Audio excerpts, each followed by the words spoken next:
listen up. We got Maurice Wilkins here. He's from Richmond, Virginia. He drove all the way down here today. He's going to talk to you guys for about 15, 20 minutes. I need you guys to listen up, pay attention. He's got a very important message, so let's give a warm Western welcome to Mr. Maurice.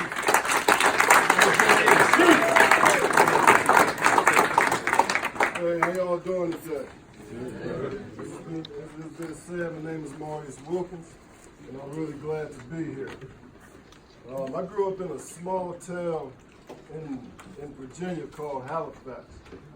It's right across the Virginia-North Carolina line. And I believe in y'all, gentlemen. I believe in your ability to have a great impact on this world. You were not born to just exist. You were born to be great. So from this day forward, you all are going to be great in a positive way. When I was a child, I had a pretty normal childhood until my father had a car accident. And he had a car accident, he just started drinking. And he drank so much that he started to get sick. And my mother told me, if you ever find any of your father's beer or liquor, to pour it down the sink. So one day I was in the kitchen, and I was looking up under the cabinets, and I found the beer.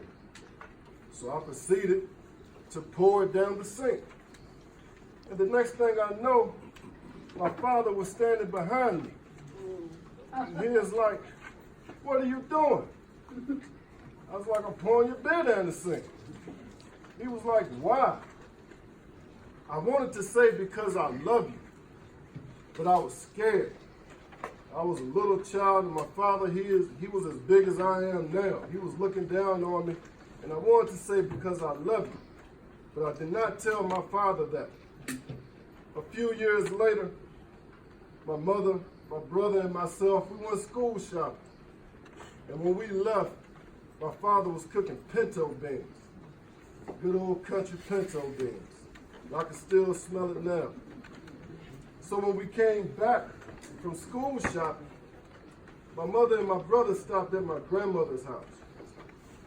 And I wanted to go home and show my father what I had gotten from school. So I grabbed some of my clothes out of the car and I ran home. And when I walked in the house, I still smelled those pinto beans cooking. So I went in my room and I started putting on my new shirt, my new pants, and my new sneakers. I was going to show my father my new gear. So I called his name. I was like, "Daddy." But he didn't answer. So I was like, "He's asleep." Well, sometimes he would act like he was asleep. And then when I would get over there to him, he would reach out and grab it. So this day, I said, I'm going to sneak up on him.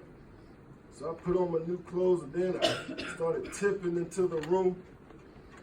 When I got around to his bedside, I jumped on him and I started shaking him. But he didn't move. So I shook him again and he still didn't move. And I was 10 years old and I was trying to figure out what was going on. So I just sat there and I shook him and shook him and shook him and shook him. And finally my mother walked in and said, "Son, you can stop shaking your father. Your father is dead." This experience, it rocked me. Every day felt as though it was dark and gloomy.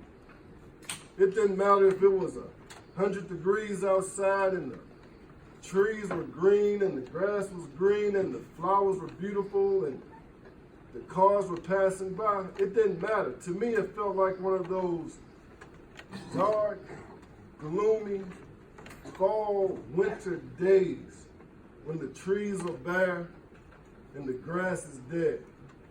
That's how every day felt to me. And then I went through that phase for a little while and I got to high school. Then things got better. I was big and tall and strong and girls were liking me and I was on the football and the basketball team. And on the football field, I was quarterback. I could drop back, read my routes, and I could hit the wide receiver. I was doing the quarterback option. I was doing the quarterback bootleg. I was scoring touchdowns. I knew I was on my way to college and possibly the NFL. And then on defense, I played defensive end. I was coming off the line using the swim technique to get around the guy. I was getting to the quarterback and the running back in the backfield. And then I also played basketball. And on the basketball court, I could dribble, I could dunk, I could shoot the three-pointer, the mid-range shot, I could pass. And then on defense, nobody could score on me. And I was still being haunted by finding my father dead. And I just didn't know it. And my brother, he was leaving, he was going to college. And my mother, she was working a lot to keep the house up. My mother was a good woman, and she was just working in it. I didn't know where I belonged. I felt as though my father had abandoned me. And there was a group of people in my neighborhood. Well, there was a gang in my neighborhood. And my cousin, he was a member of this gang. So since I wasn't comfortable being in my own skin, since I wasn't comfortable being myself, since I felt as though I was left alone, I was searching for somewhere to belong, for somebody to accept me. So I went and asked my cousin, like, can I get down with the gang? He was like, nah, cuz, you don't want to do that. But I kept asking him, and I kept asking him. And eventually he said, okay. He's like, if you want to be down with us, you have to earn your stripes. I was like, earn my stripes? He's like, what are stripes? He was like, we'll tell you things to do and you have to do it. So I was like, okay. And I was like, what's my first stripe? He was like, well, you know, we wear these ski masks and stuff, and we ran out. We need some new ski masks. And I was like, where you want me to get these ski masks? I don't have any money. He was like, I don't care where you get them, just get them. So I went to a store and I got these ski masks. I won't say the name of the store. And I brought them back. And I was like, all right, so what I got to do now? Then he was like, you have to, you got a girlfriend? I was like, yeah, I got a girlfriend. And the rest of the guys there is like, Maurice don't have a girlfriend. We ain't never seen him with a girl. I seen him talk to girls, but I don't think he got a girlfriend. So my cousin was like, okay, we're going to make it easy for you. For your second strike, you have to get a girlfriend. I was like, that was pretty easy. I was football, basketball stuff. So I just went to school the next day and saw a girl and was like, will you be my girlfriend? She was like, yeah. That was easy enough. So after that, I was like, so what I got to do now? He's like, now you have to get into a fight with the guy from a rival gang. Now, I had never been in a fight. Most of the time, me and my cousins, we would play around. And we would get to tussling in the yard. But I had never been in a fight, you know? So where my grandmother stayed at, that was where the rival gang members' territory was. So the next time I went to my grandmother's house, I just walked out in the street, and the first guy I saw, we started fighting. And I was like, okay, now I'm a part of the gang, I belong somewhere, and everything was good. I felt accepted. And then, once I got into the gang, my cousin, his name is Jason, by the way, he would never really allow me to do all of the gang activity, though. He was like, nah, cuz, I want you to be smart, you're doing good in school, you're doing good on the football team, you're doing good on the basketball team. He was like, that is what you need to focus on. That is what you need to do. So I was just accepted and I was accepted into the gang, but my cousin, he protected me. So was like, okay. And then 1995, New Year's Eve,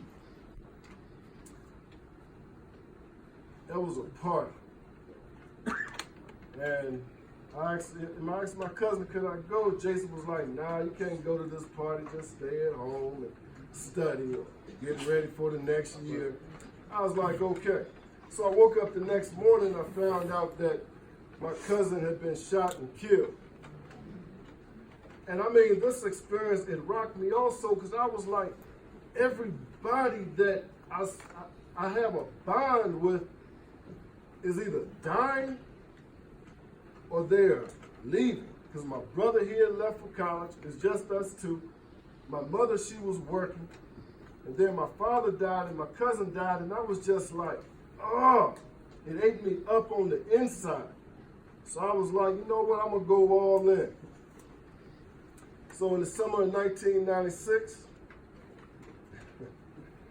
I started using drugs, selling drugs, and drinking a lot. And I was using hard drugs.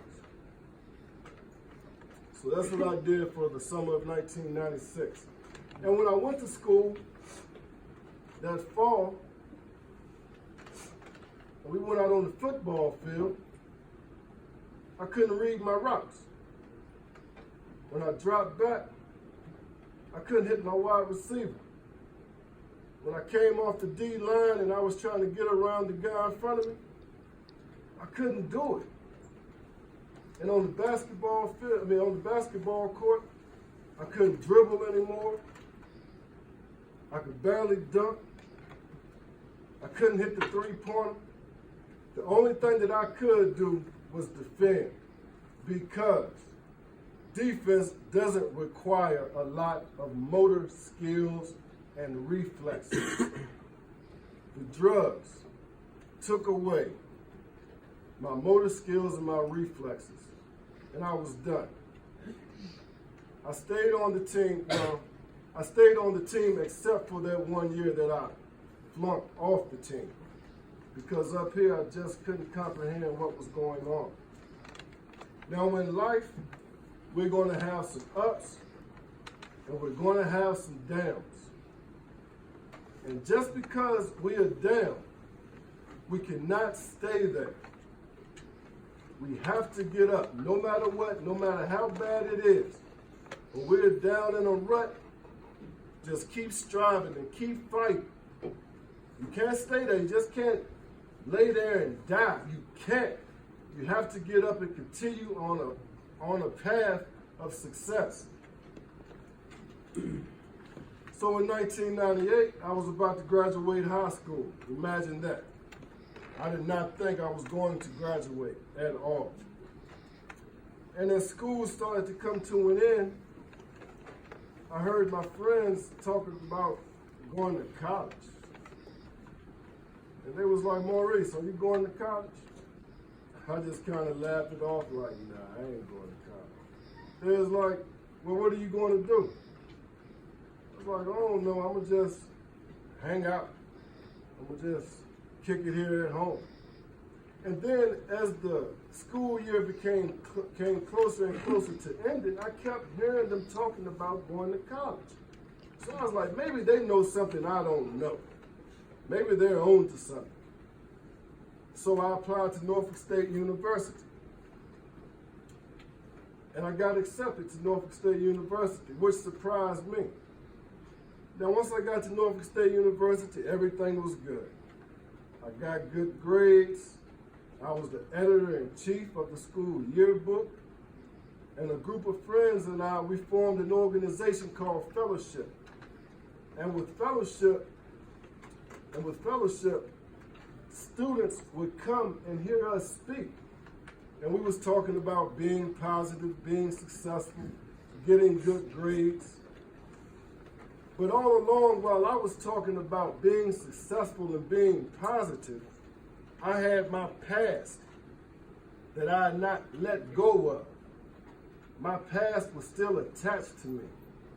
The drug use, the losing my father, the losing my cousin, my feelings of abandonment.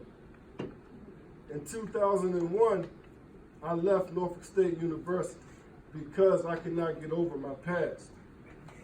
If there is anything going on in you all's gentlemen's lives now, or if there's anything that has happened in your life in the past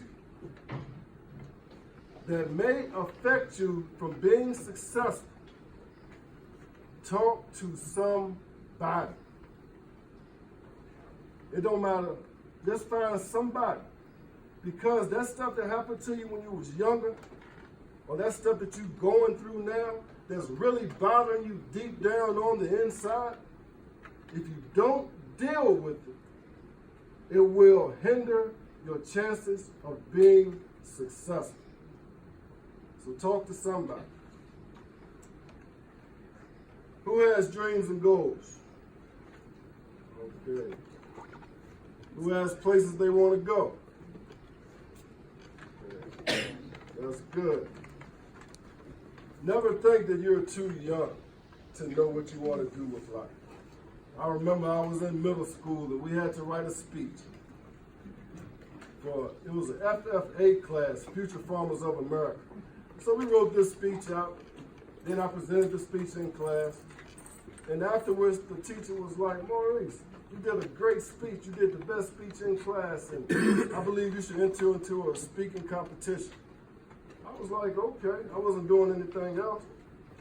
So I went to the competition and I won. And then I went to another competition. And I won that competition as well.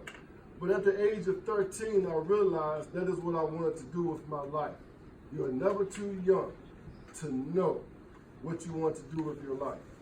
And as you think about something positive, something that is going to help other people, something that is going to benefit society, something that you really, really like to do.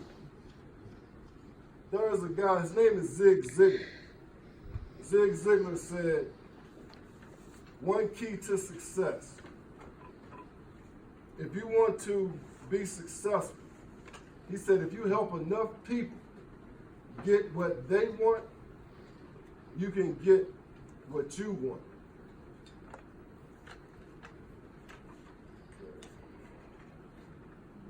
So I have a 3-step process. The 3-step process is 1, change your mind. 2, remove negativity. And 3, set goals. So with step 1, change your mind.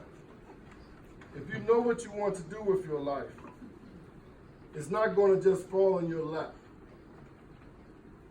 You have to move towards it. And this is one of the simplest ways that I've learned for us to change our minds. And it's simple. Try. When you figure out what you want to do, write it on an index card like this. That's a little index card. And read it. When you wake up in the morning, and read it during lunch, and read it before you go to bed at night. When you do this, this tells your mind, hey, we have something to do. We're doing something. So when you write down what you want to do and you wake up and you read it in the morning, your mind is like, okay, that's our plan. And your mind will lead you on a course to accomplish the things that you have wrote down on that card. And it may not seem as though like it will work, but believe me, it will work. George Bernard Shaw said, progress is impossible without change. Those who cannot change their minds cannot change anything. So step 1, just write down what you want to do and read it. In the morning, during lunch, and at night. It's that simple. And step 2 is removing negativity from our lives. Negative people will pull you down. They will not help you get to where you want to go. If there's anybody in your surroundings or anybody that you're around that's negative, remove yourself from them. A lot of negative people, they don't believe that they can achieve, so they're not going to believe that you can achieve. If you tell a negative, so if you do step one, right, and you're like, okay, I got a plan, I got a goal, I got a dream, and you go tell a negative person, hey man, I'm about to go to college, I'm about to get this scholarship, I'm about to be successful. They're going to say, you can't do it. That's the first thing a negative person is going to say. And one drawback of that is, whenever we hear one statistic is, whenever we hear the word no, it takes 17 yeses to overcome that one no. So if I tell you I'm going to do something, and you're like, nah, Maurice, you can't do that. 17 other people will have to come up to me and say, yeah, Maurice, you can do that. That's possible for you. You can do it. Stick with it. Now, negative people are going to bring that no negative energy around you. So remove negative people from your life. And step 3 is set goals. By setting small goals, you can accomplish your larger goal. And you start off with something simple like set a goal to make your bed up in the morning. Just by setting that goal, by the time you leave the house, you're already successful. So with setting goals, write them down every day as well. I know I keep saying write stuff down. But when we write stuff down and we read it, it triggers something in our minds that leads us on a course of success. And if you really want to know what it is, we're in a library, find a book on the law of attraction. What we think about is what we attract. The grades that you have now, you attracted them. I'm going to leave that right there. That's going a little bit too deep.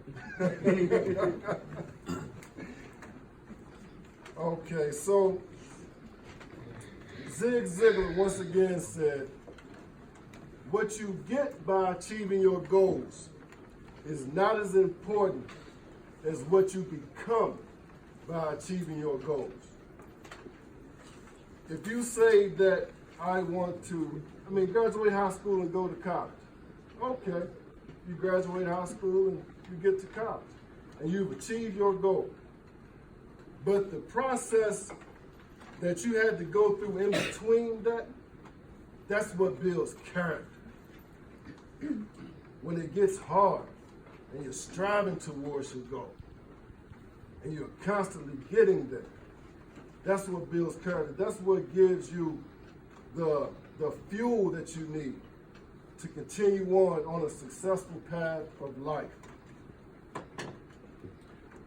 And also, one more thing with writing down what you want to be and what you want to do.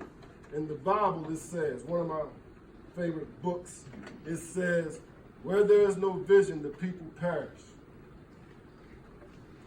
When you write down your goals and you write down the things that you want to do with your life, this is your vision for your life. So as I come to the end of my speech, I just want to tell y'all to dream and dream big. You can do anything that you put your minds to, as long as it is good. Stay positive. Do the right things. Stay away from drugs and gangs. There are only 3 outcomes of drugs and gangs. They are 1, jail, 2, institutions, rehabs, and 3, death. So stay away from drugs and gangs and keep your life on a course of success. And to the adults in the room, yes, we know life isn't easy. We know some things about life. We know we've made mistakes. And we know that these children, they will make mistakes as well. But let us do everything within our power to lead them on a course of greatness. We are what they see. Yes, they listen to the rappers on TV. And yeah, they hang out with the friends, and sometimes they get a little bit off course. But as long as we are living the way that we know we're supposed to live, we will give them a foundation that they can stand on. I think about myself, and my mother always told me that training up a child starts at home.